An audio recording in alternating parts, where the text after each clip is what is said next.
Hey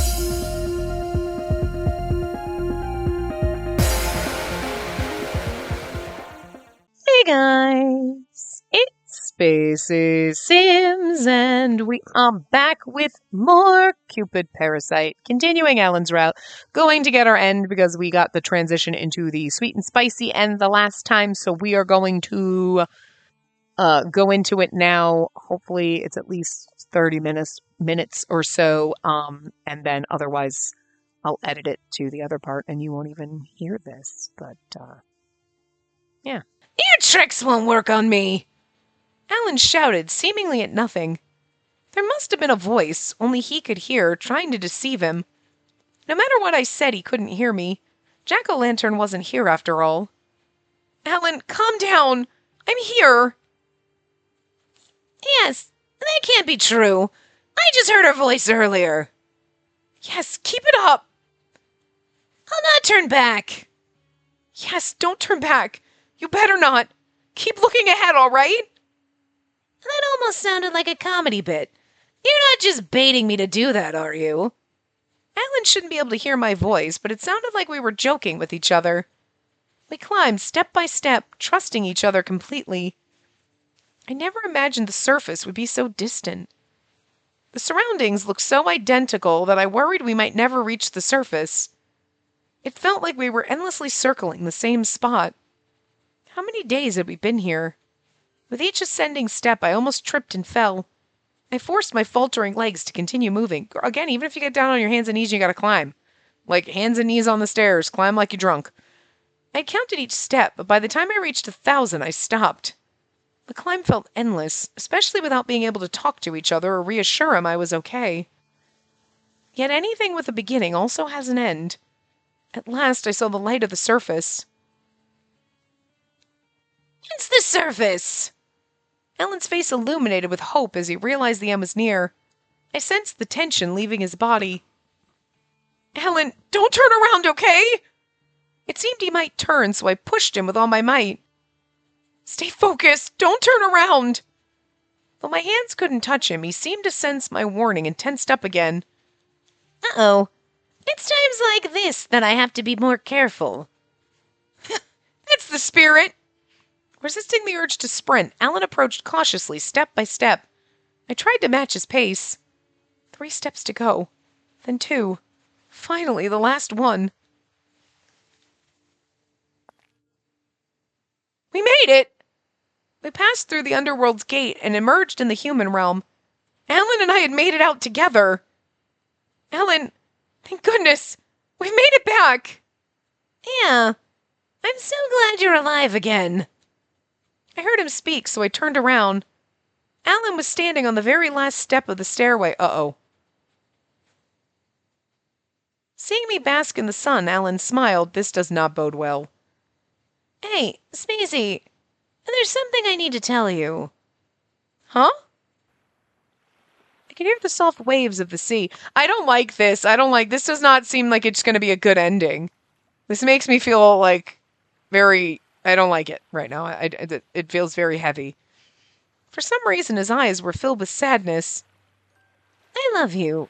No matter what happens, that'll never change. This is not a happy ending. I hope you never forget. My feelings for you haven't changed since we were angels. No. Actually, I love you even more now. Alan?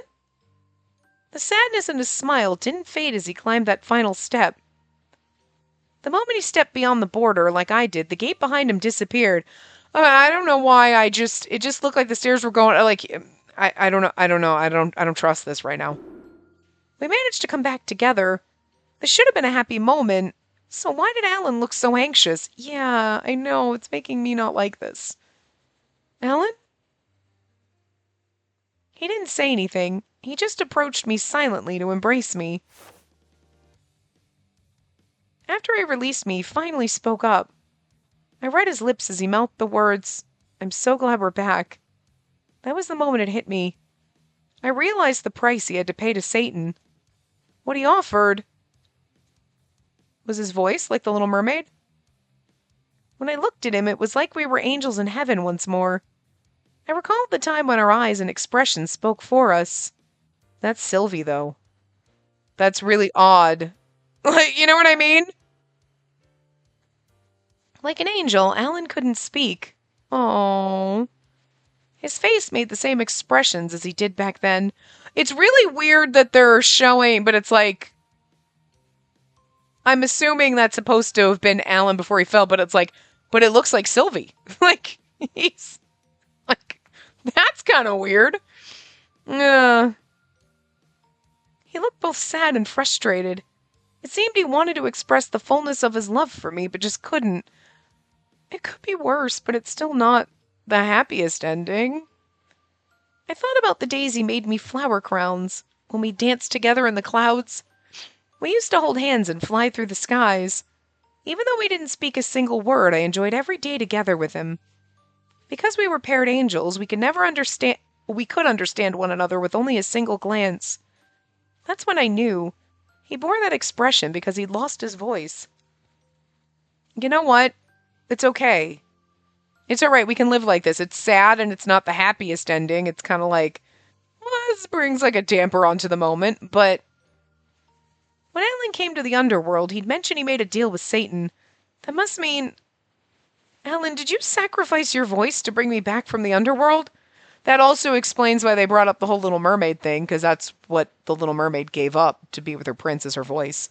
You know what I mean? So, and then we had to do the whole Orpheus thing, right? So, resurrecting the dead was against the rules of the world.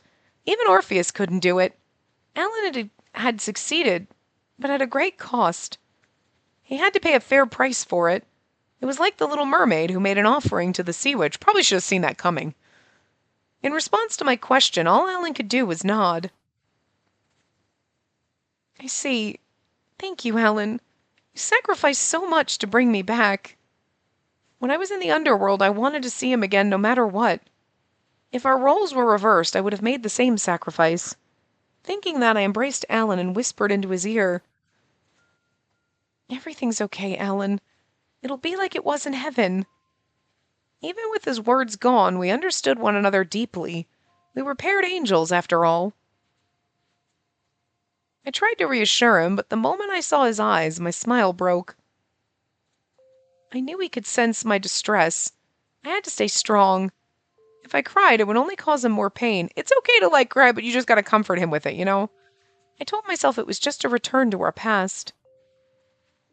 I'd feel sad that, he felt that he had to make that choice to save us when we probably could have found another way, but it was the only thing he could think of, and you know what? It will be okay. We'll get past it. You know what I mean? Alan pulled away. His lips formed in an audible, "I'm sorry." I could see his lips move, but that familiar voice was gone. His voice was lost. It was no use. We'd been through this before, yet it still felt so sad. I buried my face in his chest and started to cry. I couldn't hold it in any longer. I'm sorry, Spacey. I'm sorry. The voice of my beloved Alan resonated in my memory. I love you. I'll always be there for you. Please smile. I want you to find joy.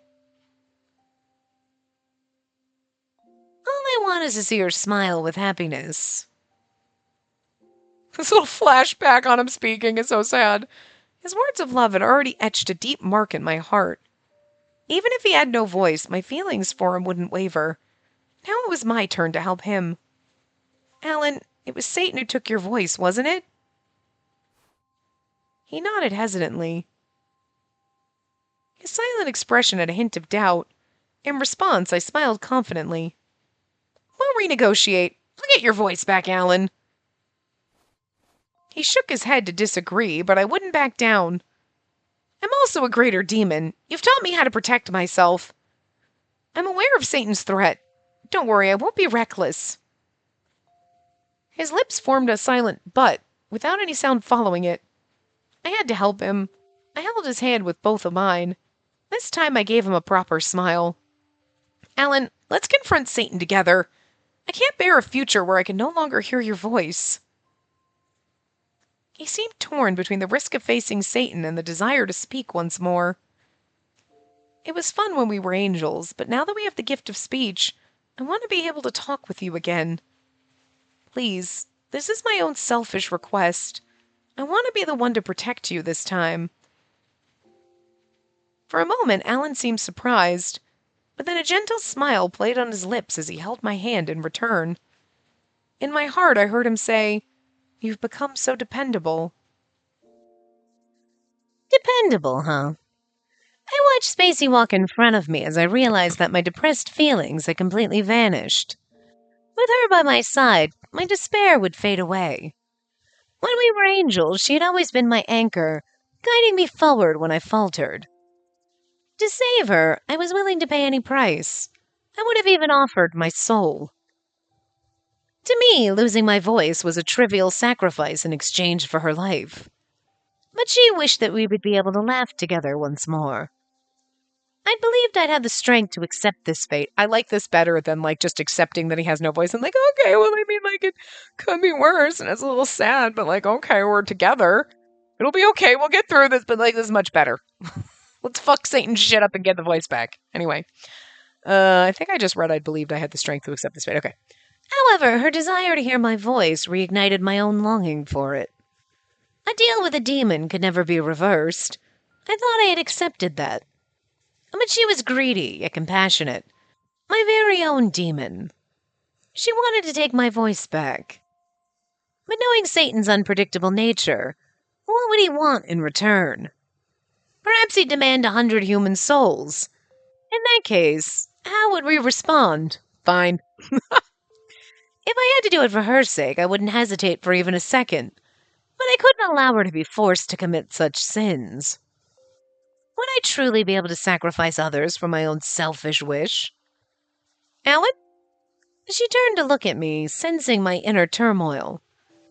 Spacey. I called her name in my heart.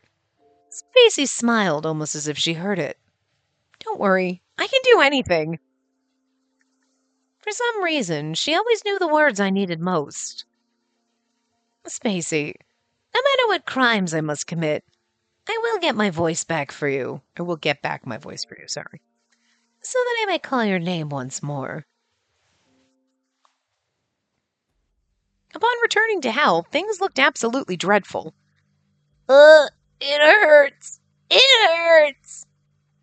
Damn, if Satan hadn't come to help, who knows what would have happened? The gods are the enemy. Next time we'll attack first. I'm sorry, but the former god demon should have been the first one to go. You caused this shit. What should we do about this? Is this because Sylvie attacked? Alan nodded. We gazed at the castle in the distance, towering above everything else in hell. I know exactly what Satan's gonna ask for. He wants that damn fucking god who did this to all of his demons. And we're gonna turn Sylvie over to get Alan's voice back and then be like, it's okay, Sylvie's our precious child now. Sylvie's gotta pay for this. But in the sense of we'll make him a demon and then we'll be a big happy family. It'll be perfect. You know what I mean? Because he can't get away with this. But that's not really paying for murdering all the demons, but good enough. You know what I mean? The one that looks like Dracula's castle? It was said that Satan resided there. We needed to hurry before a war between Celestia and Hell began. I mean, it should be our ending, so I don't think we should be starting a new war. Alan, let's go. We unleashed our demonic powers in unison. Holding hands, we soared toward the castle. The inside of Satan's castle was eerily silent, in stark contrast to the pandemonium outside. I hope we get to see Satan, because I really want to see what they did here. No demons were present, yet we felt the overpowering aura of Satan emanating from somewhere within. Just a tiny, 4-foot-tall, giant glasses-wearing nerd kind of demon, but super powerful, and you're yeah, you seem very unintimidating. Your power is intimidating, but you yourself, not, so it's really, the juxtaposition is amazing. You know what I mean? Guided by our senses, we walked in the direction of this energy. Soon we entered a throne room, sensing Satan's aura from behind a curtain. Lord Satan, are you there? Ah, the former Cupid and Alan Melville. Our pact has already been fulfilled. What do you want now? I apologize for dropping by uninvited, but I have a favor to ask. A favor? Yes, I want you to give Alan his voice back. I went straight to the point. After a brief pause, Satan's maniacal laughter echoed through the room. Never did I expect someone to ask me, Satan, for such a favor. You're asking a demon to reverse a pact? Ah, you are from Celestia. So naive. We demons show no mercy. We pillage and devour as our way of life. A pact is one of our kinder methods. Of course, I wouldn't ask this for free. If there's anything I can offer in return, I'll consider it. What if I demand your voice in return for Alan's? That might be problematic. That's why I find you naive. Your offer estimates the value of what you want. Satan was the one responsible for my resurrection. I wasn't sure how he did it, but I knew that Satan was acquainted with Lord Pluto.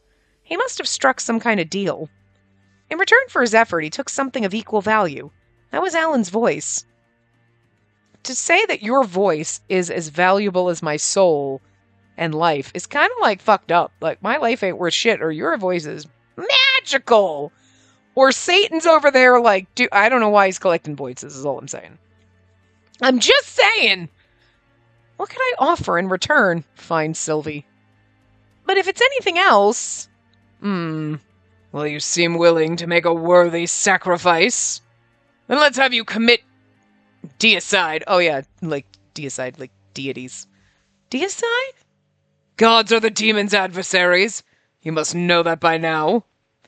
So, wait. Alan's voices must be a lot like you equal value. I want your voice. Okay, I don't know. I don't want to try. I want us to be able to talk to each other, so that would be weird. Okay, go kill a god. Wait, how is killing a god and a voice anywhere equal? Satan's a weird one. We've borne their resentment for ages. I've just about had enough of their tyranny. They strike us with lightning if we consume human souls, but who gave them that right? Have you ever wondered this? Like, seriously. Because he was right. I had. Why were the gods deemed just and demons evil? I sometimes question this, especially when I thought about Clarice. But whether or not I would commit deicide was another matter. The gods in Celestia were my relatives. I didn't want to kill them. Fortunately, you were cherished in Celestia. Committing deicide should be easy for you. How about it? We can kill those pesky gods together. Then I'll return your spouse's voice. I have his voice. It's up to me whether to return it. You're here because you want it, do you not? Now, my little demon, let us begin this deicide together. Satan was attempting to entice me with the promise of Alan's voice. The voice of my beloved was right in front of me. I took a step forward. But Alan stopped me. He gripped my arm and shook his head. It was as if I could hear him whisper, no. It was clearly a trap. But don't be swayed by a demon's seductions. Satan only agrees to deals that favor him. I could see that was what he was trying to say. I recalled that Alan always taught me to negotiate with demons. What's the matter? Don't you want that man's voice back? Don't you want it back regardless of the cost? Or perhaps you never truly valued your love to begin with? He attempted to seduce, provoke, and extract something from me. Now say yes. Take my hand for your loved one's sake. Satan's voice shook the ground. His enticing honeyed voice soon shifted to threats to subdue the others. The atmosphere grew tense as if gravity intensified. I started to sweat. This was the might of a superior demon. But if I agreed to this, I knew that I'd be forced to kill a god. I'd become subordinated through the demon's pact and complicit in a god's murder. No matter how much I tried to resist, I wouldn't be able to defy the orders of a high-ranking demon. Once the pact was sealed, it was over.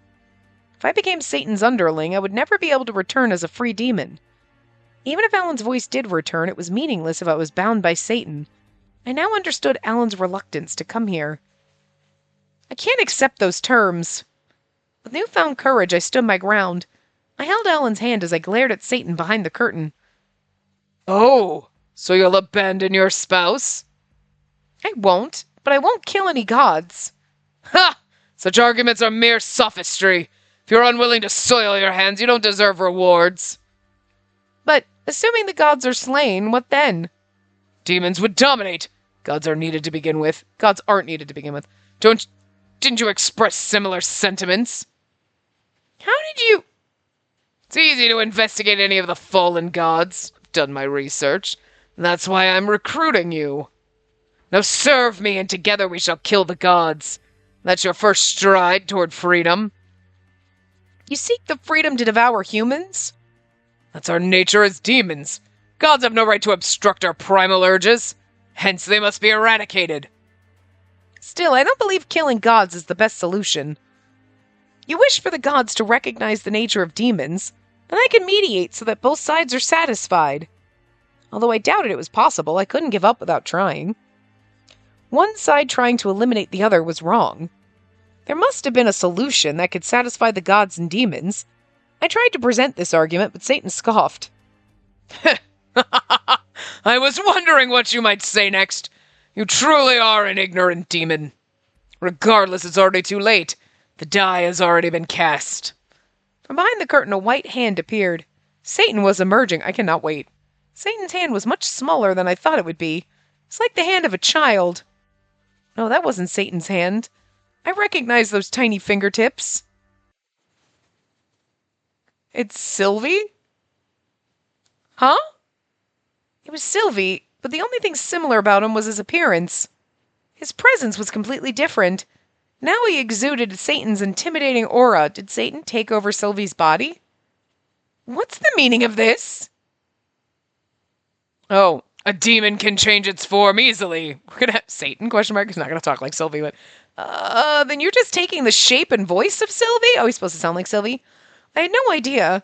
I glanced over at Alan and he shook his head, looking shocked.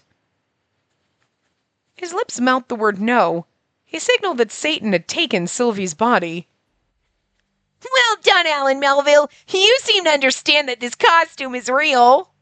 Satan giggled, resembling Sylvie. He ran his fingers across his body as if patting himself down. That's actually kind of fucking funny. And I kind of feel bad for Sylvie, but also you had to kind of pay, and you should have seen this coming. But also it kind of goes with like Satan popping out, and you're like, you're just short and glasses red, and you're like, and then he pops out and he's Sylvie, and it's like, it kind of works. It's funny. You already know that demons can tear away souls from gods. Of course I knew. Alan had done that to me before. He had removed my soul when I was a god and instigated my reincarnation as a human. Oh no, but are we going to get Sylvie back as a demon and we're going to that's what I thought. Sylvie's going to be a demon. That's all I did. I extracted the soul of this careless god and I'm wearing it over my own soul. In other words, this is my costume. The ultimate dress that shall become my ticket to Celestia. No way. Ticket, dress, costume. These were all inanimate objects. They weren't words that should be used to describe a god. Did you kill Sylvie? If you consider something immobile as dead, then yes. Though all I did was mold this young god's body to wear. I've kept his body alive so the gods won't recognize his body as a corpse. They can see through corpses after all. Alan groaned, even without a voice. Okay, Alan groaned even without a voice. Well, the god we had cherished was now being used as Satan's disguise. We'll get him back, don't worry, but he's going to be tainted and not be able to go back to Celestia, so... Yet he was somehow still alive, kept that way so the gods wouldn't see through the deception. Yeah, this is going to be long, I feel, because, this is supposed to be an ending, but it's very much feels like the middle act. Sylvie's body was being held captive to bypass the god's scrutiny. I glanced at Alan, who seemed to have realized something. Alan's lips mouthed the word, "Were you the one who shot her?" Huh? Are you saying that Sylvie was actually Satan in Sylvie's body when he invaded hell? Now that he mentioned it, everything about Sylvie was odd back then. He never once said Cupid, and his expressions were far too mature. Oh, I thought he just lost his shit, but oh my god! I'd assumed it was because we hadn't seen him in 100 years. You think Satan's actually Zeus? You're just realizing this now? It'll be easy to fool the gods then. Wow, Satan's a douche! Every hair on my body stood on end, realizing I had been deceived about the very cause of my death. He was nothing but a fraud. He'd pretended to help us with a problem that he caused, only to steal something important to us. Yeah, I've spent a significant amount of time preparing to obliterate the gods, along with other fallen angels, of course. And I finally acquired this body. The time's now. Thanks to Cupid's invasion, all the disgruntled demons rose in rebellion. We've now united. At last the gods can be defeated. Outside the castle window, I heard the demons' roars. They cried for the annihilation of the gods, for revenge. But demons can't enter Celestia. It's impossible to invade. But I have something here that makes that possible. Satan smiled and revealed a piece of cloth with a familiar decoration. Is that Lady Juno's divine artifact? I'm Cupid now. I stole it from Celestia. With this, I can lead all demons to Celestia. I'm sure you recognize it. It was your bridal gown, the one you were forced into. It must bring back some bitter memories. Alan fixed his glare on Satan. Even without his voice, his presence as a greater demon radiated. I knew what he wanted to ask, so I voiced it in his place. How did you manage to steal the divine artifact?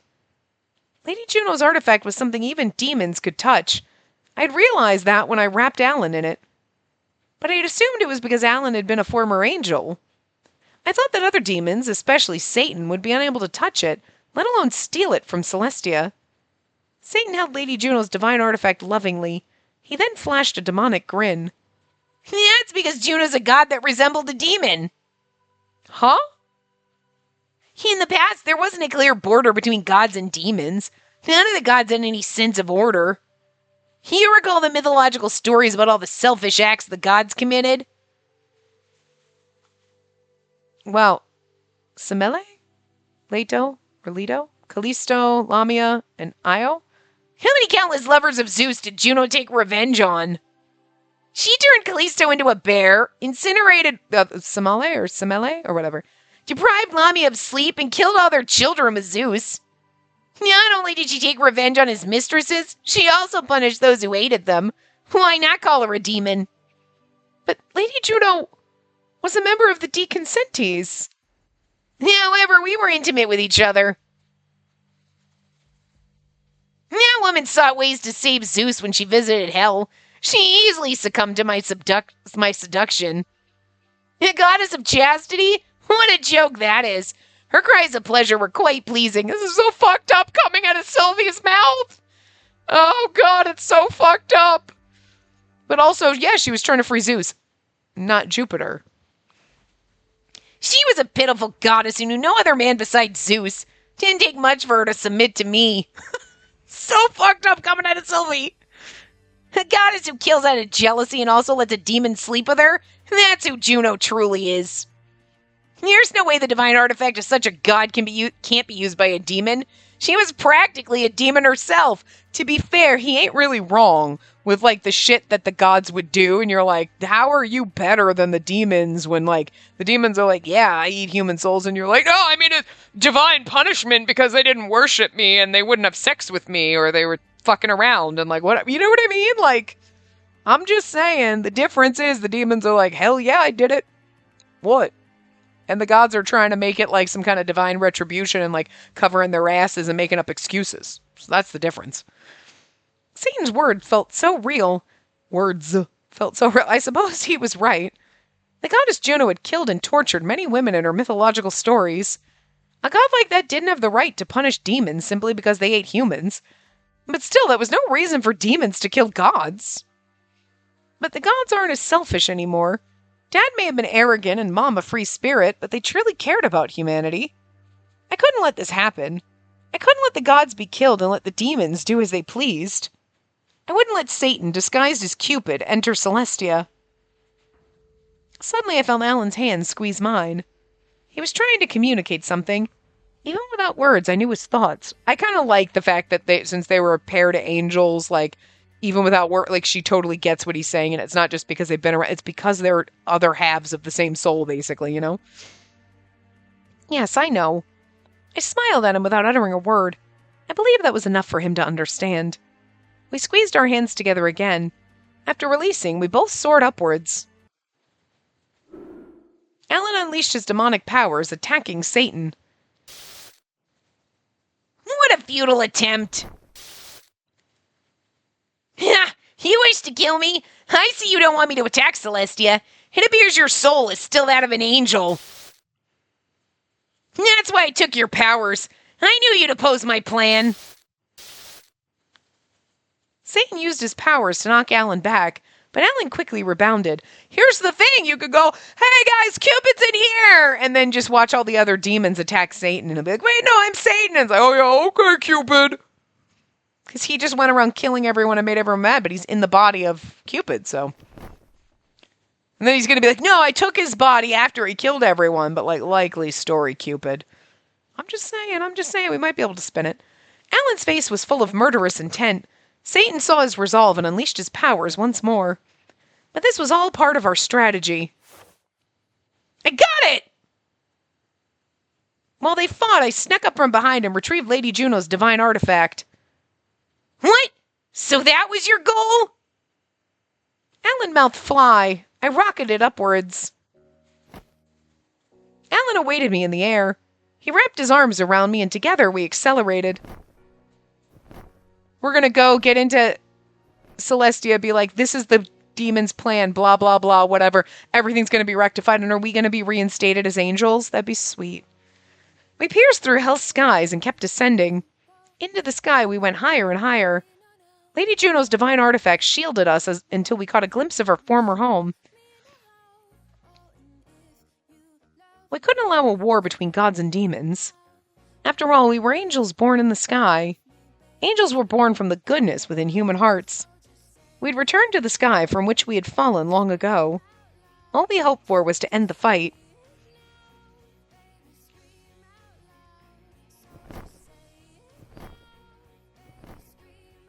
We truly made it. Each holding part of Lady Juno's divine artifact over our heads, Alan and I had reached Celestia. I was returning home for the first time in over a century. This really takes me back. I had taken Alan to heaven using Lady Juno's divine artifact before, so I knew it was feasible. However, this was the first time I had returned to Celestia since becoming a demon. I was so overcome with emotion that I nearly cried.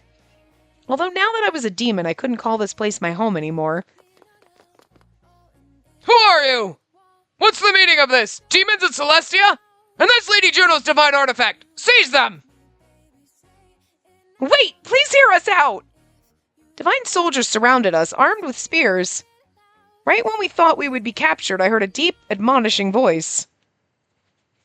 Who's saying, stop, they're not our foes? Is it Mars, or is it supposed to be Jupiter? Huh? Oh, it's Jupiter. Hey, baby. The ruler of Celestia, Lord Jupiter, stood before us. Lord Jupiter! Having once been struck by Lord Jupiter's lightning, Alan instinctively felt fear toward him. Lord Jupiter didn't summon his divine artifact. Instead, he observed us silently. His eyes had a gentle quality, as if he were looking at his own offspring. Well, that makes our relationship with him even weirder. Paired angels born from heaven's seas. Follow me. You would assumed it was Jupiter, but it said a booming voice, and I'm like, Jupiter's a big fat baby. Well, maybe not on this. Alan looked at me with uncertainty, silently imploring our next move. To be honest, I wasn't sure what to do either, but my instincts urged me to have faith in Lord Jupiter's kind gaze. It's all right. Lord Jupiter addressed us as angels. I doubt this is a trap. He nodded in agreement. Hand in hand, we followed Lord Jupiter. We entered a chamber I hadn't seen in over a century. Nostalgia gripped my heart. I thought I'd lost this room and heaven's scenery forever. Noticing my emotions, Alan gently squeezed my hand. His tenderness gave me courage. It was not the time to be sentimental. I needed to inform Lord Jupiter of Satan's schemes. You two always held hands in that manner. Huh? Never mind. So what brings you here to Celestia? Why did you two have Juno's divine artifact? Lord Jupiter had an overwhelming aura of authority that was different from Satan's. As the leader of the deconsentes, Lord Jupiter held absolute power. I took a deep breath and cautiously opened my mouth to speak. The demons have been plotting to invade Celestia, and Satan is within Cupid's body. We've come to alert you. We recounted to Lord Jupiter all that had happened. We informed him of my death and the journey to the underworld, that Alan gave his voice to bring me back, and that Satan had devoured Lady Juno. The demons had prepared to invade Celestia. So in this one, it's different. Zeus didn't eat Juno. Satan did. But, like, we don't know that Satan isn't Zeus. That's all I'm saying. The demons had prepared to invade Celestia, but with the divine artifact in our possession, the invasion was halted. Despite our efforts, though, it was still possible for Satan to gain entry to Celestia because of Cupid's essence. After we finished our report, Lord Jupiter seemed deep in thought. Also, we can't go back there now and have our happy little family with our adopted child. I understand. So Cupid has been captured and Juno was deceived by Satan. I'm sorry. I know this is terrible news. You must be shocked to hear about Lady Juno. Lord Jupiter and Lady Juno were two gods known to have been married in mythological stories. He must have been shocked to learn of her infidelity with Satan, but... There was nothing between Juno and myself. You have no need to be concerned. Huh? Really? Yes, but I did not expect Juno to be involved in such a plan. The silver lining is that it never came to fruition. Never mind that. Alan, I'm glad you brought her back from the underworld.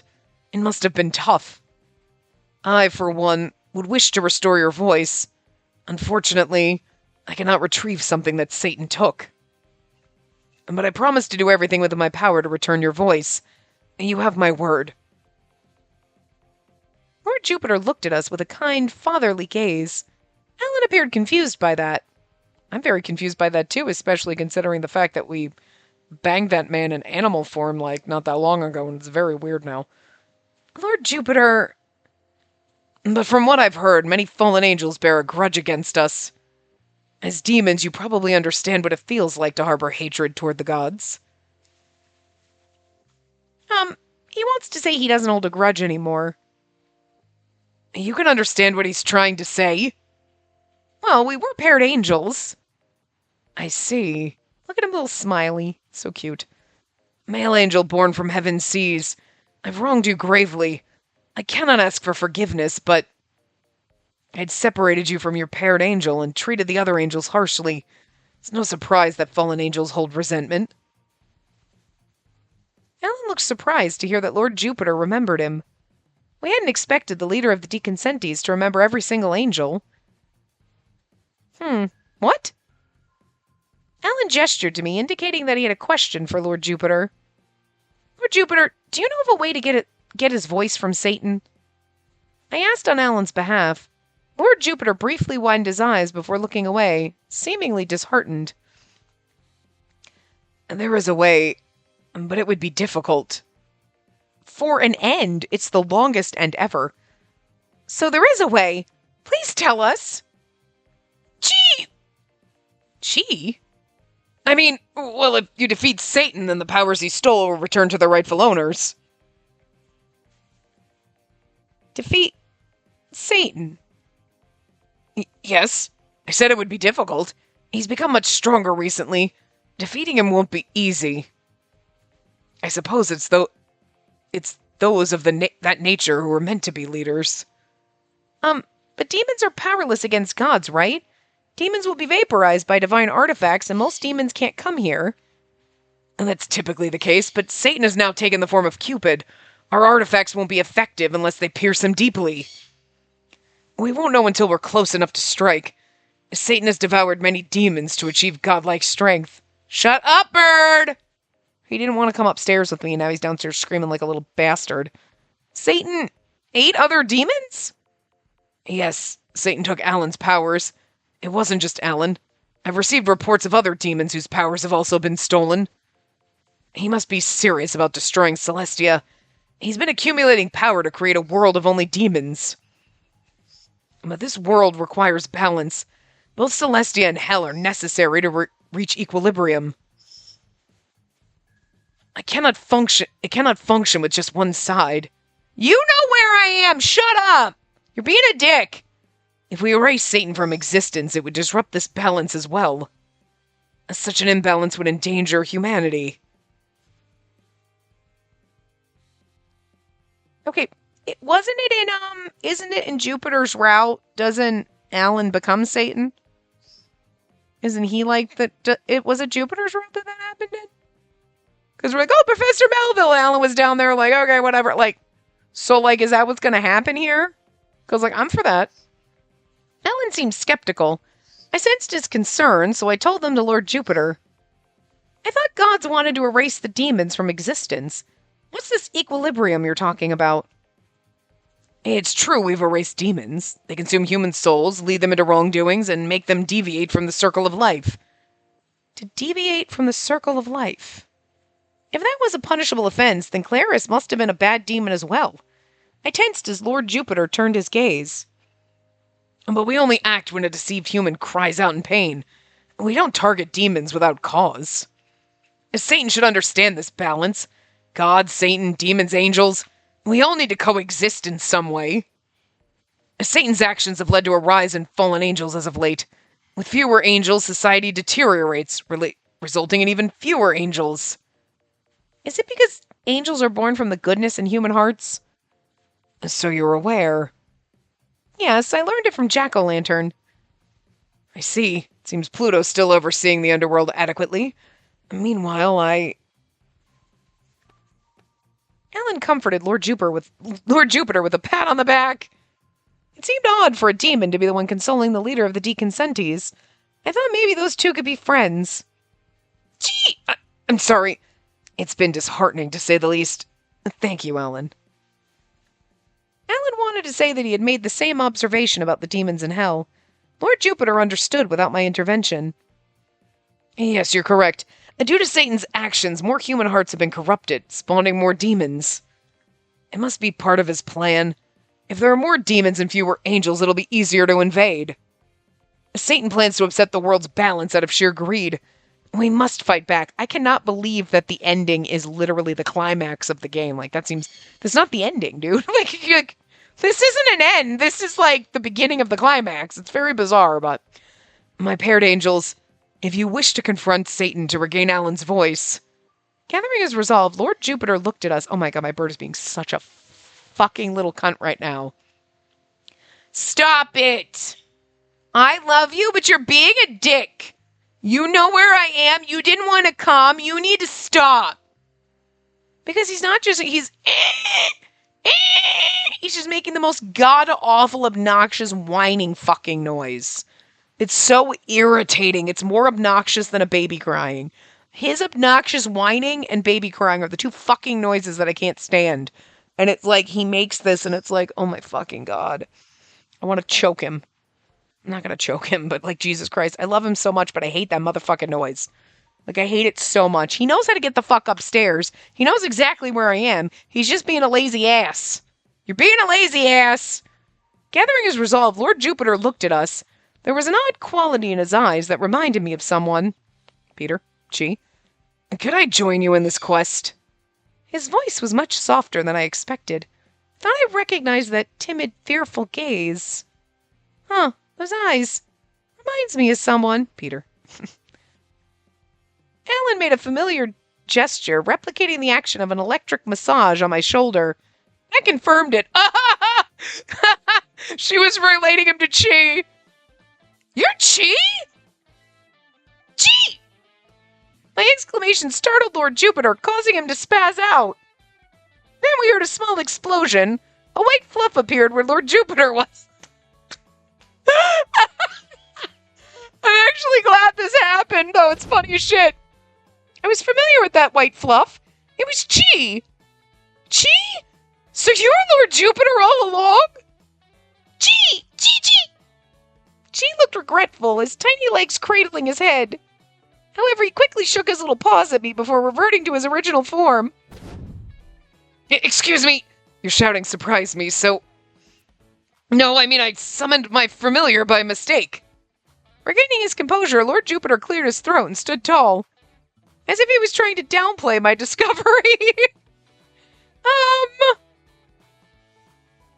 I glanced at Alan, who was trying to hold back laughter.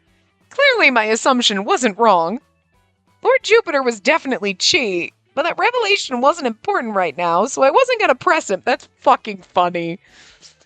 It's like, I was just like, because I mean, like, we know, but like, she's like, huh, it reminds me of someone. He's like, Chi, and she's like, you're Chi, and then freaks the fuck. I just like finding it out. It's funny. I wanted to focus on regaining Alan's voice and stopping Satan's schemes. I understand, Lord Jupiter. Let's stop Satan together, the three of us. Yes, and together we shall restore the world's balance.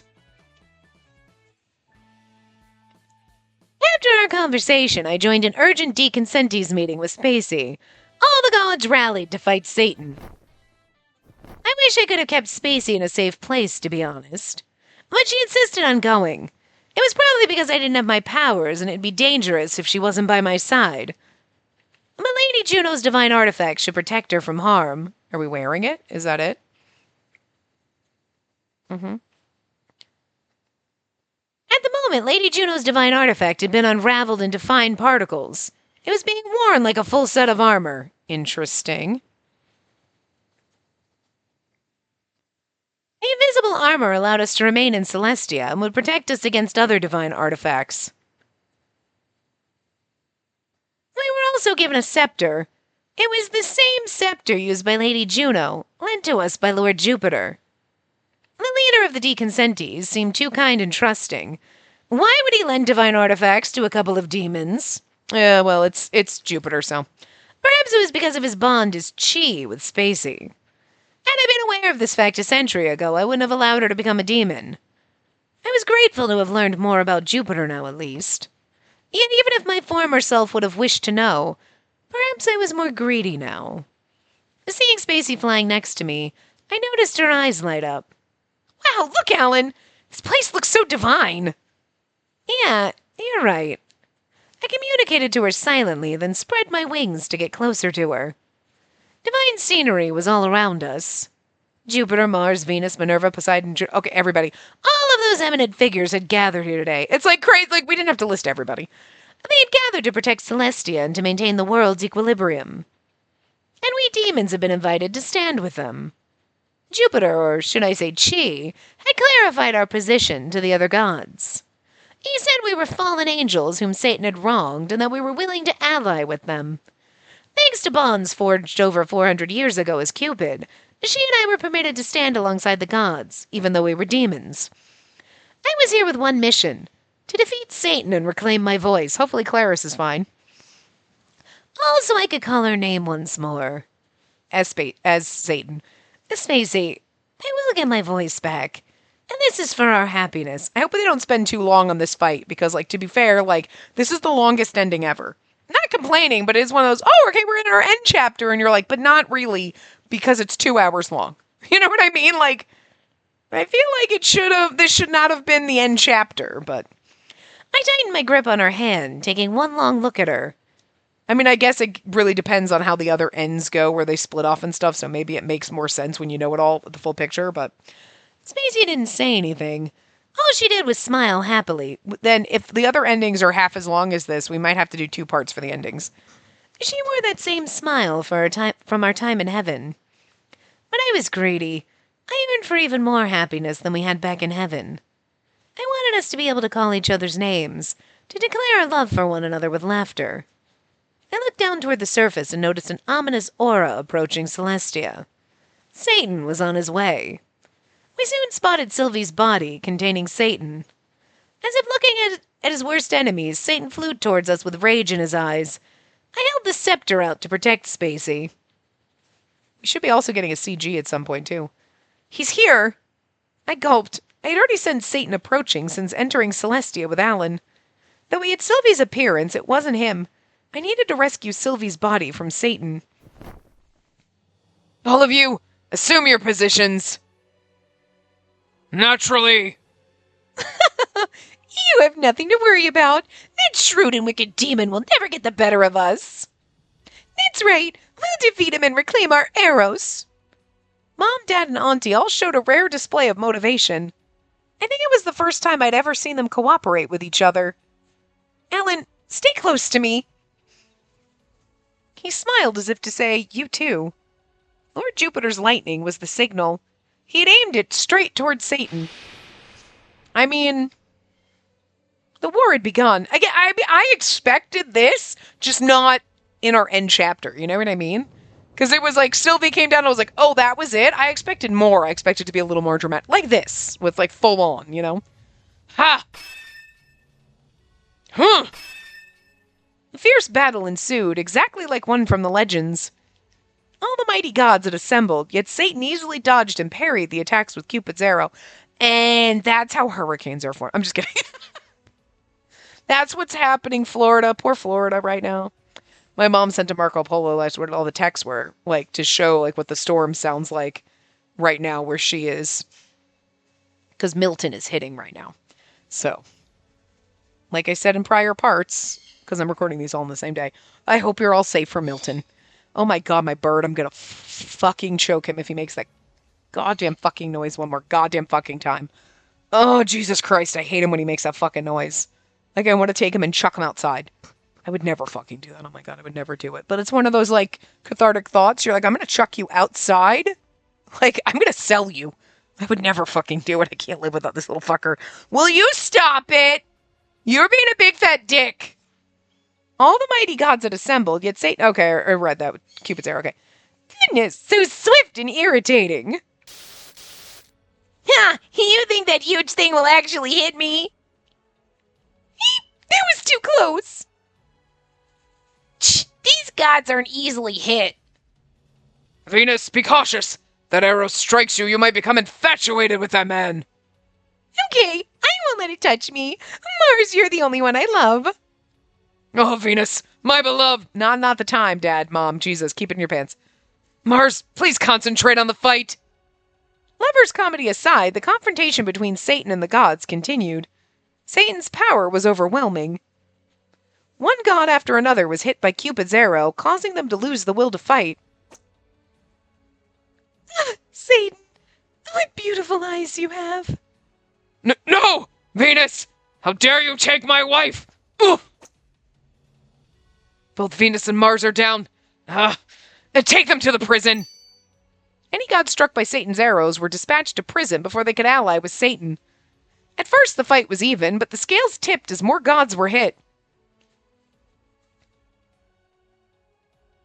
Several hours into battle, the only ones left on our side were Lord Jupiter, Alan, and me. I'm really surprised they're dragging this out. Okay. It might not get our ending in this part because we're almost at time and it's like, well, shit. Okay. That was too easy. It appears that gods are not needed in this world after all. Gee! Lord Jupiter was sweating anxiously as he slowly inched backwards. It's no use. Prepare yourself. Gee! Gee! About to be shot by Cupid's arrow, Lord Jupiter transformed into Chi for one final defense. The Cupid's arrow struck his tiny body. Chi! Before Chi opened his eyes again, I jumped in to catch him. Chi? Cupid's arrow was a divine artifact that induced romantic bonds, but it required simultaneous targeting of two individuals. Victims of Cupid's arrow fall for the first person they see. Satan exploited this by ensuring they gazed upon him post-impact. My role was simple. Intercept him before he unleashed his seductive powers. Gee! Well, I think Jupiter was kind of already into us anyway. Gee looked at me and blushed. It seemed my intervention was successful. Alan promptly lifted him by the scruff. His expression silently conveyed, good thing the leader of the gods didn't side with Satan, but I detected a tinge of jealousy. Although it was to stop Satan, Alan wasn't thrilled that the leader of the Deconsentees had fallen in love with me, even in his Chi form. You play cheeky little tricks. I suppose you were Cupid once. You're familiar with the arrow's effects. Of course. I've been using that arrow much longer than you. Alan mouthed the words, brace yourself. He tossed the love-struck Chi aside and lunged at Satan. He swung the scepter straight down, but Satan countered with Cupid's arrow. Yeah! Their weapons collided. Alan unleashed his demonic powers in response. The potent dark aura was so pervasive that the gods could have easily mistaken him as the adversary. Have you been concealing your true strength this entire time? Alan smiled as if to say, I didn't want to get attacked by mistake. His powers surged as he held the scepter. I realized that Alan had been holding back so the gods wouldn't mistake him for Satan and attack him instead. We were in Celestia, but there were no gods around to attack him. That's cheating! So you were just saving your strength, using the other gods as stepping stones to try and kill me? Satan was showing signs of fatigue from this long battle, but Alan still had energy to spare. That's because we fuck on the daily. Depraved acts with your husband and sharing energy. There you go. Alan swung the scepter at his full strength. This is much better once they stopped all that bullshit. You know what I'm saying? Hit with Alan's attack, Satan fell. To finish him off, Alan attacked again. Lady Juno's divine artifact pierced Satan's body, and all of his demonic powers began to melt away. Even without the powers Satan had stolen from him, Alan still overpowered him. He had accumulated so much strength as a greater demon so he could protect me. He used to tell me about the crimes he had committed to become a greater demon with much sadness. But thanks to his efforts, he was the only being powerful enough to defeat Satan. Alan's glare became sharper, like a raptor taking aim at its prey. His eyes glowed. His wings sliced through the air like black lightning. With that, the battle ended instantly, but that was really like Sylvie. Satan was completely impaled by the scepter. I heard the sound of his flesh being torn. Are you ripping Sylvie and Satan apart? No! Don't tear that part out! It'll reach my soul! Alan yanked the scepter out of Satan's chest with force. The sound of his disintegration echoed through the sky. As he did that, a black mist came out of Sylvie's body. With nowhere to go, the black particle soon vanished into the air of Celestia. In that instant, Alan blinked his eyes. He placed his hand over his throat and looked at me. That was all it took for me to understand that his voice had returned to him. Spacey. The first thing he said was my name. Perfect. Spacey. Spacey. I can finally say your name. Alan. Alan. Spacey. Alan. Okay, guys. We embraced. I buried my face in his chest and let his voice envelop me. This is a much better happy ending than I was like when it started out. You're like, wait, whoa, it seems melancholy. And then it's like, okay, it's just a 3-hour-long ending. I'm sorry for making you feel so lonely. No, it's all right. I'm back, Spacey. Welcome back, Alan. Look at his gorgeous face. I welcomed him back as if he were returning home. After that, we looked into each other's eyes. Alan had finally regained his voice.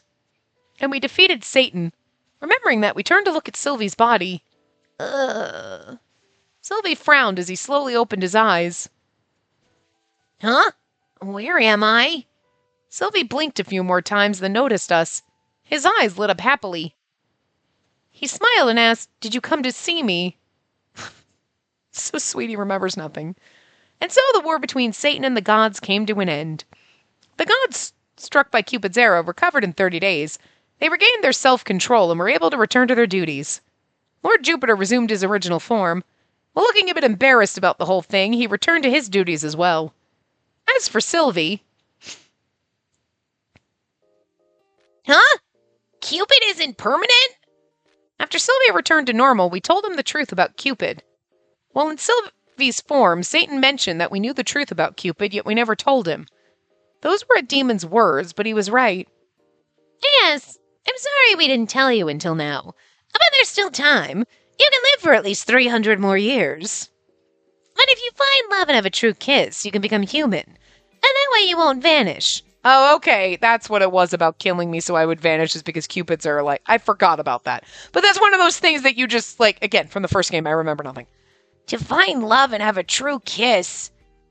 Then, Spacey, will you kiss me? Huh? Huh? Placing his hand on my shoulder, Sylvie looked at me with puppy dog eyes and begged for a kiss. For the past 100 years, I never once forgot about you. At first, I thought of you as a mother or an older sister, but I think you were my first love. I'm sorry, but a demon's kiss would actually sap away your life. Huh? Really? You're not just trying to keep her all to yourself, are you, Ellen? Sorry, it's true. That's how I lost my divine powers too. Huh? Then if we kiss, I could become a fallen too? Wait, I'm kidding. Cupid, I just wanted to tease you a bit. That didn't sound like a joke at all.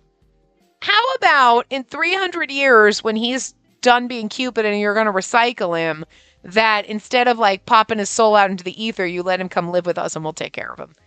Thank you both. You've taught me so many important things. Matchmaking's fun, so I'm going to keep doing that for now. But one day I'll fall in love. When that happens, I'll be sure to tell you first. You are my family in the human realm after all. Though we only lived together for 1 year, hearing that made me so happy I wanted to cry. That sentiment was intensified because when Satan took Sylvie's form, he only showed us direct hatred. It feels much better that Sylvie's back to being normal. Also, but he's like a child. So, like, he's going to go down to the human realm, fall in like middle school, and then, like... Dude, that's crazy. And we're going to have to pretend to be his parents at his wedding. Yeah, it's fine. There were times I truly considered him as my own child. He was the next Cupid and someone I cherished. He was the only other member of our family. Sylvie, Alan, and me. Sure, I'll be waiting for that. Yeah, take care now. Okay, so we're not going to get to keep Sylvie as a child, so... And you also. I'll be watching over you from Celestia. Sylvie gave us both a giant hug. Then we departed from Celestia, leaving Lady Juno's divine artifacts behind. We bid farewell to the sky, a place we could never return to.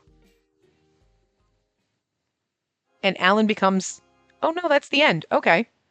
We don't get a end. Okay, wait. Okay, guys, so we got here, and I did this whole entire part, the after credits scene. And I skipped like a majority of it because it's... What is... Hi, we know. You know if you've played this, it's the one thing I hate the most. And I hate it so much. I really do. I skipped through 90% of it. I was I'm like, no, I don't even give a fuck. I was so mad. And then there got to a point and I was like, I just skipped through all the text. And I was like, I don't care. I'm not reading this because I'm so fucking mad about it. I just like, listen, there is one thing that I loathe more than anything in games. It's forcing babies on me. I'm sorry I'm spoiling it for you, but I've been bitching about this since his route started. We have to have this, I'm so lonely. Oh my god, I want a baby. All this bullshit. And I was like, no, we were doing great till we got here. So as far as I'm concerned, none of this, fuck this, never happened. But I'm going to read it for you. I'm going to suffer for you guys because it's only fair to you. You're here to play these games, like, and witness whatever. So here's the thing. I'm probably not going to be like, oh my god, it's so cute. No. I hate every second, but I'm going to do the best I can to just read it and not sigh uncontrollably or want to throw my controller like I wanted to the first time I did it. I'm doing it for you. It's a sacrifice I'm making for you, okay? I'm going to do my best to not make it a miserable experience for you as it is for me. But anyway, so here we go. Like, it really does sour his entire route. So as far as I'm concerned, this doesn't happen. Sometimes I imagine what life would be like if we were still angels. Some of it's okay. Like, and each time I think about how sorrowful it would be, I wouldn't be able to hear her voice. Right now I'm at my happiest. Because of that, I'm occasionally overwhelmed with this indescribable desire. Every time one or two of my wishes come true, I find 2 more wishes to replace them. I long for children that share our blood. As soon as this line came up, I was like, fuck. I was so mad at this point already. I can't help harboring such a forbidden wish. There would be no point to bringing it up, but they weren't gonna so. I spoiled it for you, but like, whatever. This little after scene I don't mind, because it's like, just explaining what happened after the battle and everything, but then it gets worse and ruins everything for me. I know it's dramatic, but it just does. I can't explain... you just have pet peeves, certain things that you're like, it just makes me irrationally angry. This makes me irrationally angry, and I don't have an explanation for it and why I hate it so much and why I just want to rage quit and never, finish, But, it does. I didn't say it was logical. Phew. Alan. Oh, Spacey. I kissed Alan as he sat upon the throne of hell, handing him some coffee I brewed in the kitchen. The position of Satan had been passed along to Alan about 6 months ago. With Satan gone, hell went into temporary chaos. Some demons feared they'd be erased by the gods, as Satan had been. Others began to consume humans recklessly in Satan's absence. It was essential for there to be a leader for hell in order for equilibrium to be established. Hell was dictated by power, thus all the greater demons gathered and decided on Satan's successor. It was finally determined that Alan, having defeated the previous Satan, was the most suitable. Like, this part, you're like, okay, it makes sense. We're getting a little backstory, like what happened in the last 6 months. It's after this. Then. With Lord Jupiter's blessing, Alan assumed the role of Satan. Now he ruled over hell as the mightiest demon. Are you okay? You seem exhausted. I think I was also, not gonna lie, like really annoyed because my bird was downstairs screaming and being an asshole, and I was just frustrated and irritated by that. He's sitting with me now, calm, because again, it's been like I took a day off. I was like, I'm not doing this. And then the fact that you know how much I hate this, so like just irrational levels of anger going through me. Like, just irritated, annoyed, and also the ending is just was taking so long. I was like, it's not that it was bad, but it was like, are we still going? Are we still going? Are we still? The end chapter should just be a chapter, not half the game. Like, what the hell? So I don't know why that just added to my irritation, but it did, and I'm not making it any better because by the time I put it all together, it's going to be a 3-hour-long part, but whatever. Yeah, there's so much work to be done. I'm just a bit worn out. But don't worry, I'm happy because I have you. And my voice is broken, so. He smiled and gently caressed my cheek. I kissed Alan on the forehead, and he grabbed my hand. Will you... Sure. I sat on Alan's lap as he settled into the throne. I looked at his face as he ran his fingers through my hair. Hey, Spacey. Hmm? I love you. Me too. With my hands resting on his shoulders, we touched our foreheads together. He smiled, tickled by my breath as our lips moved even closer. What would you like for dinner after we get home? We had grilled chicken yesterday. How about fish today? I also thought this was kind of pointless. Like, okay, we know we say, but like, why do we have to have dinner talk conversations about what we're going to eat for dinner? Like, it's kind of like, like, just wrap it up. Like, sounds good. We have some cod in the fridge. I can prepare... Whatever. I don't know how to pronounce that. You want to cook? You did it yesterday. I thought maybe I should today. Thank you, but since I take energy from you, I'll handle the cooking. He whispered in my ear and playfully teased me with his tongue. I'm not moaning. A demon's long and warm tongue. Phrasing. Even though he had done this multiple times, I couldn't help but react each time. Alan, not here. I know demon dares approach Satan's throne. But let me do this for you. He spread his wings, enveloping me within them. After becoming Satan, Alan had grown an additional wing. Now he had a pair. His new wing fluttered energetically, shielding me from the entirety of hell. Come, I want you to see only me. We shared a kiss that sent chills down my spine, as if my soul itself was being embraced. I'm not moaning. Perhaps due to Alan's new status as Satan, his powers surged exponentially. Just one kiss allowed our demonic energy to merge together. He'd become so powerful that he no longer required any energy from me. Spacey, I know I can keep you safe at all times. Always, he promised me while holding me in his arms. As we both continued to grow stronger together, we would never break that promise. Come here. Okay. I love you. He whispered as he kissed me, his wings wrapped around me as if to keep me all to himself. Slowly yet fiercely, this demon conquered me. Spacey, I want you more. Me too, Alan. I love you, Spacey. His earnest eyes gazed deeply into mine. In front of other demons, he exuded authority, but with me alone, he was tender and submissive. We set aside our demonic identities, leaving just a man and a woman. I'm so happy. I finally acquired the strength to always protect you. It's like the third time you've said it this time. That's why I'm happy. Again, and I also feel like they're dragging this out, and it's like, you could have just wrap it up. Like, I think that was also annoying me, because it's like, isn't this the end? Oh, and then there's the end, and then there's and it's like, I don't feel like everybody else has dragged the ending out so much. Like, his end chapter made sense, we had to do the battle, whatever, but also didn't make sense for an end chapter. Should have just been an additional chapter and then an end. But I mean, I guess I kind of understand why they did that. But then we get to the after credit and you're like, okay, I understand explaining that he's Satan now, cool. But do we need to keep and then we go through, and then it's like, and then we got to cook dinner, and then we're going, and it's like, are we, so I think that added also because that line, I knew what was coming, and all the lines before have just been festering inside, so I was just like, wrap it up and get it done with, so I don't have to deal with what I know you're going to throw at me, and then they just throw it at me anyway, so like, yeah, it just, I know it shouldn't sour his route for me, but it does. Like, it really just, I'm just going to have to take all of that stuff out and just leave the epic battle and he becomes Satan and that's it. And then we're good. But, I said I wasn't going to bitch too much through it, but I can't help it. I hate it so much. It seemed he was trying to reassure himself with those words. Although he expressed his joy, occasionally his eyes would express a shadow of loneliness. Happiness in many forms. We had happiness when we were angels and now we had happiness as demons. And again, but they keep dragging this out. I was like, you just get to the point. Yet Alan had always been fixated on one kind of happiness, that of a human. He consistently yearned for it time and time again. However, demons couldn't birth children the way humans did, and I was like, again, we gotta be on this fucking baby train bullshit. It's like, you know where I already know where they're going, because I skipped through 90% of it, but like, it's one of those like, yeah, we get it. We know where you're going, just fucking get there already.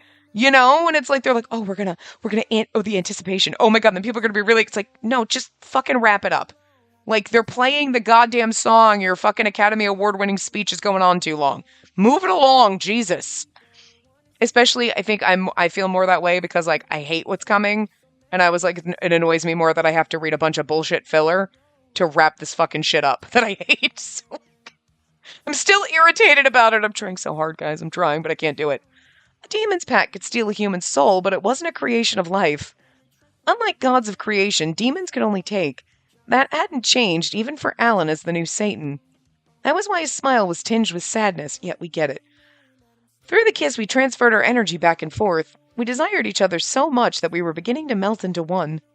While I was lost in that eternal warmth, I thought I heard a voice. Holding the sleeping Spacey in my arms, I returned to our home after being in Satan's castle. And this place always feels the most calming. The castle was spacious and convenient, but I would always return here. That's why I tried to be with Spacey more at home. While still carrying Spacey, I tucked her into bed and laid down next to her. As she slept soundly, I noticed traces of tears on her cheeks.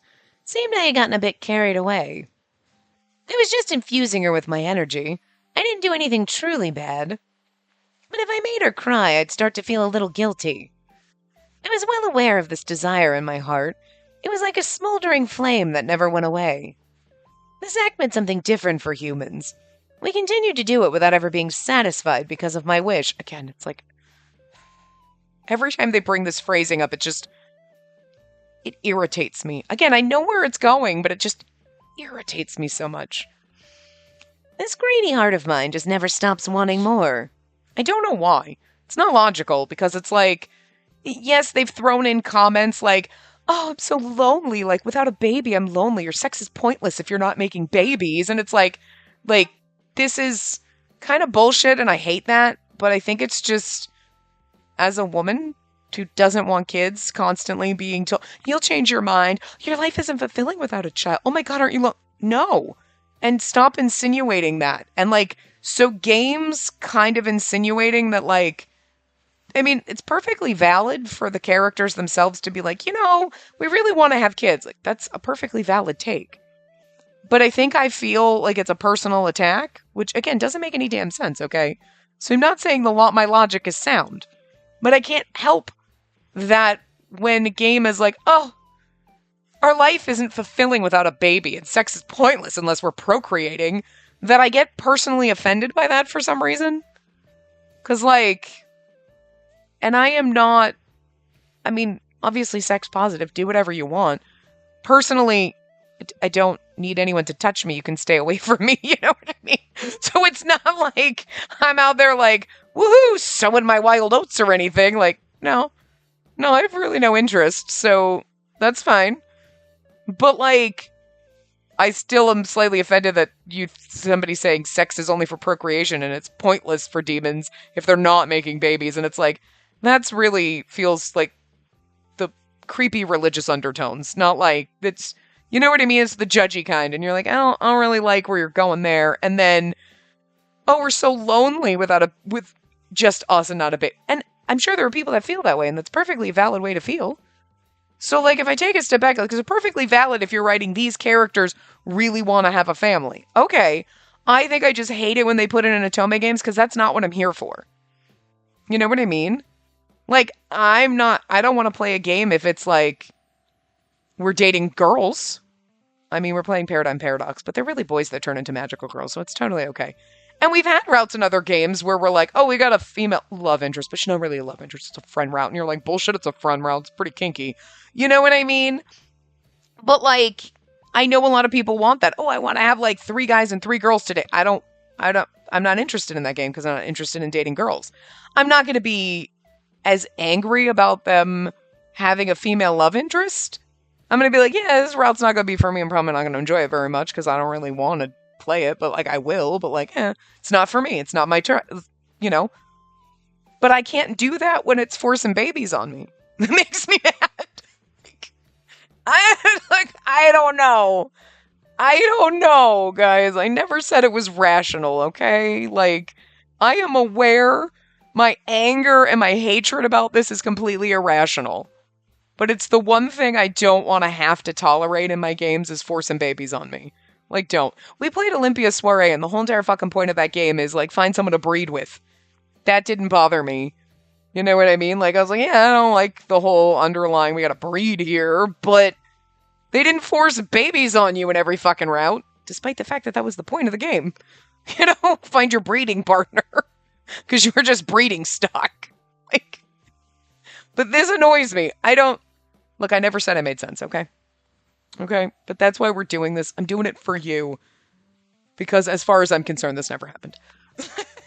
He became Satan, but there was never this wishy-washy, sad, pathetic bullshit that we're so lonely without a family crap. Okay? Because that doesn't fit my vibe and I don't like it. But anyway, I also hate a part that comes up a little bit later too, but... And I'm not even going to pretend when we get there. You'll see. Anyway. All fears of our happiness being snatched away had vanished the day I became Satan. But even now I fantasize about the joyful days of the past when the 3 of us, including Sylvie, lived together as a family.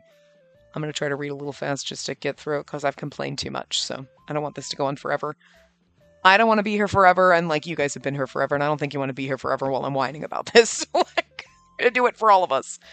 Since then, I wonder what it would be like to have our own child. But that would never be possible. Knowing that only made me want it more. Okay, she's moaning in her sleep. Spacey stirred in bed and finally opened her eyes. Oh, Alan, good morning. Good morning. Sorry, I might have gotten carried away. Are you in pain? No, I'm perfectly fine, but...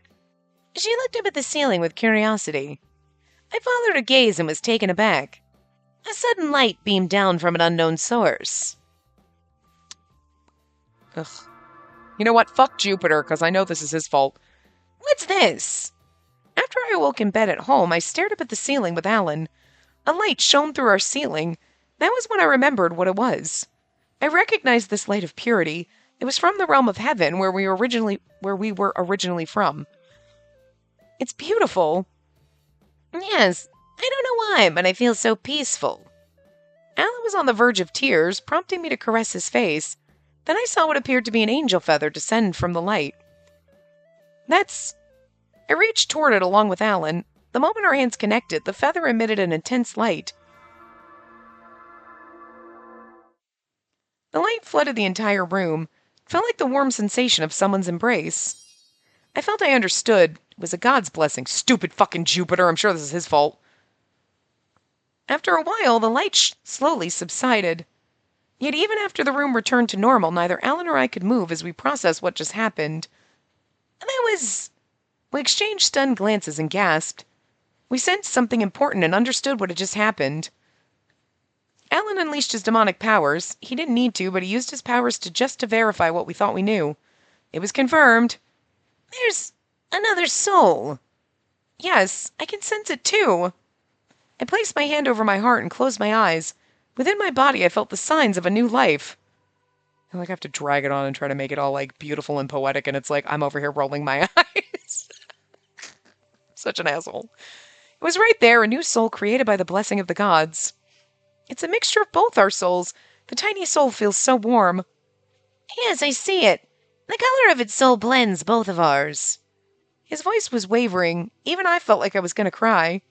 We had long given up on this wish of ours. Demons couldn't produce offspring. I know, we get it. You've told us 7,000 fucking times. Wrap it up. I can't help it, guys. And it just keeps going. That's the sad part. It should have been impossible for Ellen and I to have children together. We understood that for this to happen, the fundamental rules of the world would need to change. We were blessed by a god? Yes, I'm sure of it. Being former angels, we understood the existence of the gods better than any human. But this was our first direct experience with a god's miracle. Demons were known for stealing souls. The gods blessed humans, but it never occurred to us that a god could bless a demon with a soul. Ellen... Spacey. We embraced and looked up. It was as if we could glimpse our home in the heavens from way down in hell. Oh, good, it keeps my names. I named them No and No. I really wanted to be hell no, go fuck yourself, fuck off. Why are you doing this to me? I fucking hate you with the passion of 1,000 fiery suns. But I'm gonna leave No and No because I don't want kids, so No and No, and I... Listen. I will be it's kind of cute that you get to name your kids. That's a nice little addition. I'm not gonna lie. For people that like this ending and love having the kids and whatever, and oh my god, being able to name them is kind of cool. Okay, I'll give you that. But don't make me do it because just let me leave them blank or just default or something because I don't wanna. Because I hate this, and forcing me to name kids that I hate and I don't want is kind of cruel and unusual and mean. But for the people that actually really want the freaking main characters to have babies with other love interests, no. You can imagine that in your head. Don't force that on the rest of us. I would never play another Otome game if all of them ended that way. I really wouldn't, guys. I'd be no, I'm done. Because that's not, I'll... Forcing myself to suffer through this, but and it's 2 games that I can think of off the top of my head that forced me into this, out of all the ones we've played. So I get it, I need to learn to chill. But if every game did this, I wouldn't play any more of these. I'd be done. Be no, because that's just, I wouldn't do it, you know? But I do think it is nice that they were oh, okay, you're gonna have kids, so now you can name them. Okay, that's a cute little addition, I'll admit that, even if I hate it. Because I had to name them. But anyway. The sky was waiting. And the CG should be really cute. Alan looks beautiful in it, don't get me wrong. But I hate the fact that we had to have kids. But, it's a cute CG, I suppose. Lulled by a sweet melody, I drifted into sleep. Warm sunlight streamed through the window, gently highlighting the white bed sheets. This is Alan's voice. I heard Alan's voice singing a lullaby. I didn't know when, but I had dozed off. I wonder if they actually made him sing. I opened my eyes to find Alan with our 2 children. No and no! It is a pretty CG, but I still hate it. Those are the names of our children. I hate this. What the fuck? Halo Lake. Yes, I must have fallen asleep after tucking them in. After I had to name them, we got to this. I just skipped through all this text. I was no. I skipped all. I was fuck it. And I'm and that's why I was right, I really have to just go back and actually record this for you guys. Even though this part's going to be 2 hours long because I've suffered. I can't laugh like him. It seems that way. Alan regarded them as if they were the world's most precious treasures. He squinted slightly, affection evident in his gaze toward our 2 children. One was a demon, the other was an angel. That's interesting. I'm assuming the little girl's the demon because she got pointy ears, and he's got floofy, almost he looks more whatever. They were fraternal twins, a boy and a girl. They could already speak, laugh, and cry. They were just like human children. Well, they also look like they're 5, so I hope they could speak, laugh, and cry. We hoped that their existence could bridge the gap between Celestia and Hell. Felt like they were the culmination of the gods' wishes. Okay, I mean, I do think, now reading it through, it's interesting that one's a demon, one's an angel, because we started out as angels, so that's interesting. But they were unaware of their true identities. We raised them in the human realm, not once mentioning angels, demons, or gods. Oh, that also explains why we're in our human form. Okay. We wish for them to live free from such preconceived ideas. They sure sleep a lot. Yeah, they're such good children. No and no! What the fucking why? I should have named the what the fucking why, but I reached out and carefully patted our children's heads without waking them. I'm sorry if that makes some of you mad that I named the kids asshole names like that, because I don't want them. So, sorry, I wasn't going to give them real names. I also personally didn't like the fact that they forced me to name them. I wish they had default names and you could change them if you wanted to. Just so for, not that I'm uncreative, but in this scene, I know, I played The Sims and all my Sims have legacies, but it's not like I kind of self-insert when I play Atome games, like halfway. So this is forcing kids on me where playing The Sims is like, oh, my Sims are having kids and that's cute. It's different. Again, I know it doesn't seem logical, but born from the union of our souls, they bore a resemblance to both of us. Wow, no way, kids. That's how genetic works? I don't know why we needed this explanation. Yeah, one of the stupid kids was always curious, while the other one was more calm, but cried easily. They were just like us when we were angels, although I do wish I remembered which one was the boy and the girl, but whatever. Alan, your lullaby's so soothing that even I drifted off to sleep. They're both sleeping soundly now. I hope so. Alan had the expression of an angel. He often lulled me to sleep back then, too. We'd fly around, play, and rest when weary. Alan would gently pat me to help me sleep. That was a lullaby to me. And also this, it's like, why do we need to keep, like, you have your kids raising them the humor. We don't need to keep drawing it out. They keep drawing it out. I guess it's because the people who really enjoy this whole thing or just want to stare at the CG and, like, revel in the happy family thing more. So this is for you, but it's killing me. I would never forget the warmth of his touch and the tender look in his eyes that remained with me today. Alan, Nothing, I just wanted to say your name. All right, then. Spacey. Nothing. I just felt like saying your name. Gentle laughter filled the room. I closed my eyes and nestled closer to my children. A comforting sensation enveloped me as he watched. Time continued to flow in this tranquil setting. How's Hal been lately? Well, I think things have calmed down a lot. That's good to hear. My husband, the father of these two bastards, was also Satan, the ruler of hell. While we lived in the human realm, he would commute to hell daily, dressed in a full suit. This two-winged demon was the mightiest in hell. His wings could propel him skyward, straight to Celestia for negotiations with Lord Jupiter. Hell and Celestia now coexisted harmoniously. This is interesting stuff. Take the kids out. Any discontent among the demons regarding this decision had been quelled. We continued to live peacefully like this.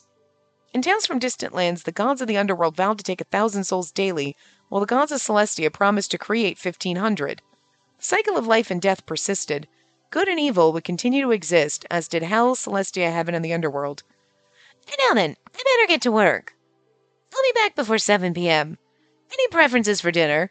I'll pass by Second Ave so I can pick something up. Thanks. In that case, could you get the rotisserie chicken from our favorite place? Of course. The kids love it too. I'll be sure to grab one. I bet the assholes will fight over it again. I'll prepare some soup in the meantime. Thanks. I'm sorry, but, like... Poor children, they did nothing. See you later, Alan. I'll be off now, Spacey. As our children rested, we exchanged smiles and a tender kiss.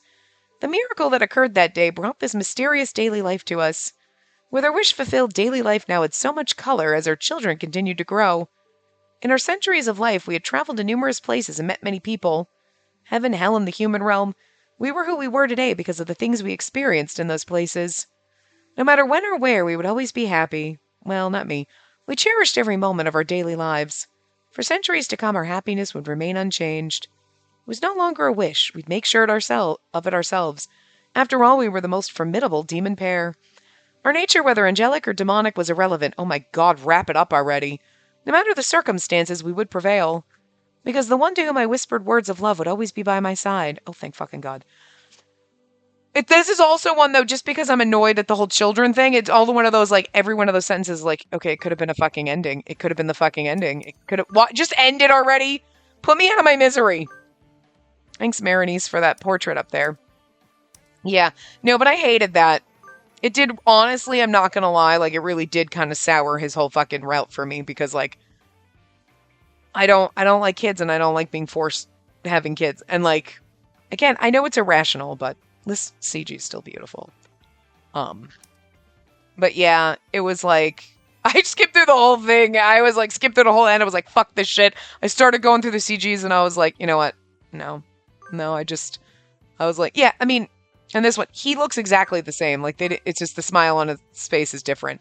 So they did nothing to change it. All they did was change her and make it look decrepit. So it's like, it's ridiculous. Anyway, we had such a good life and everything. Okay, aside from, I knew it was coming. I was really hoping because they let it go for a while and I was like, good. And then he started with that whole shit and I was like, fuck. And then it happened and I was just like, fuck. Because, you know, I hate it when I still love this CG. It's beautiful. I mean, I don't know. I just don't like it personally. I hate having children forced on me.